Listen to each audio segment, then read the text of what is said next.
Memasuki lapangan upacara.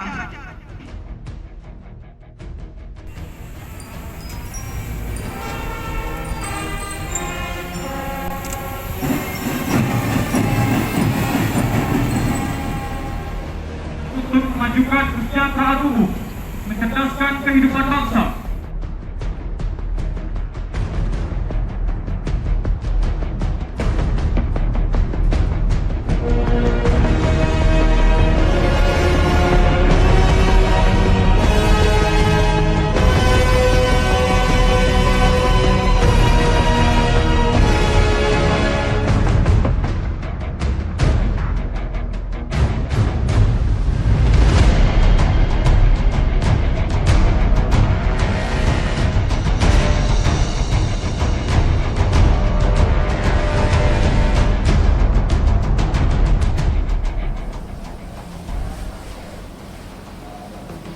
Assalamualaikum warahmatullahi wabarakatuh.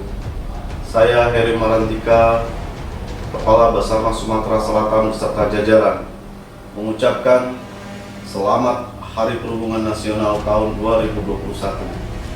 Bergerak harmonikan Indonesia bersama Sumsel maju untuk semua.